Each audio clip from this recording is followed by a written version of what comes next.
Here's the good news. Together, we defeated the efforts of Trump and the Republican leadership to throw up to 30 million Americans off of the health insurance they currently have. We did that by standing up and fighting back.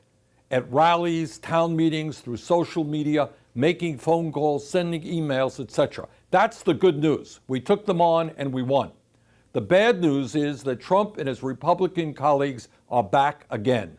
Now they are pushing the most destructive and unfair budget and tax proposals in the modern history of our country. A budget that would do incalculable harm to tens of millions of working families, to our children, to the sick, to the elderly, and to the poor. This budget is the Robin Hood principle in reverse.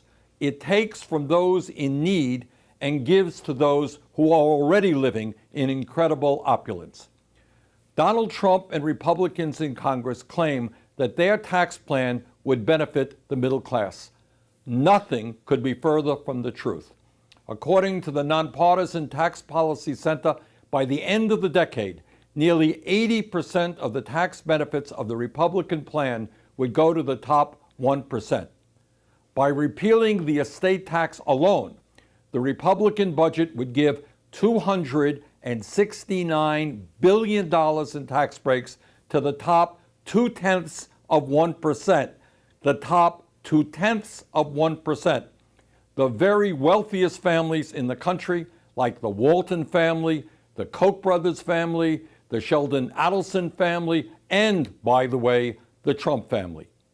Meanwhile, while their budget provides $1.9 trillion in tax breaks to the top 1%, they make massive cuts in healthcare, education, nutrition, housing, and environmental protection. The Republican budget, which will likely be debated on the floor of the Senate next week, cuts Medicaid by more than $1 trillion over a 10-year period, throwing some 15 million Americans off of the health insurance they currently have. Further, this budget does what the Republicans have not yet attempted to do in their previous health care legislation, and that is to make a $473 billion cut to Medicare. As many of you will remember, one of the major tenets of Donald Trump's campaign for president was that he would not cut Social Security, Medicare, and Medicaid. Well, this budget makes massive cuts to Medicaid and Medicare. And I've got a message for President Trump. Tell your Republican friends that they should respect your campaign promises or that you will veto any legislation that cuts Medicaid or Medicare. Here's what else this horrific budget does. If you are a lower-income senior citizen, it makes $4 billion cuts to the Low-Income Home Energy Assistance Program, meaning that you might go cold next winter. If you are a working-class student trying to figure out how you could possibly afford college when the price of college is so very high, your dream of a college education could evaporate because this budget cuts Pell Grants by $100 billion. If you are a low-income pregnant woman, please know that the Republican budget would make about $6.5 billion in cuts to the Women, Infants, and Children program, eliminating nutrition assistance to over 1 million pregnant women, new moms, babies, and toddlers all across this country. Can you imagine, at a time when we have the highest rate, one of the highest rates of infant mortality in the industrialized world, that these guys want to cut an important program for low-income pregnant women?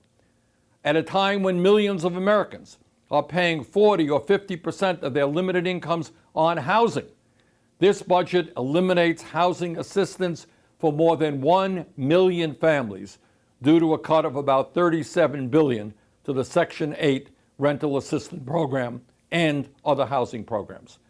At a time when the cost of child care has skyrocketed in recent years, this Republican budget eliminates Head Start services for 25,000 kids each and every year by cutting this program by some $3 billion. In total, The Republican budget would cut more than $5 trillion from education, health care, affordable housing, child care, transportation, and other programs that working people desperately need over the next decade, while giving huge tax breaks to the people who need them the least. As the ranking member of the Budget Committee, I will do everything I can to oppose this horrific set of priorities established in this budget. At a time when the middle class is shrinking and over 40 million Americans are living in poverty, we need a budget that reflects the needs of working families, of the middle class, and not just the wealthiest people in our country, nor the largest campaign contributors. Our job now is to stand up, fight back, and to defeat this horrendous budget. Thank you very much.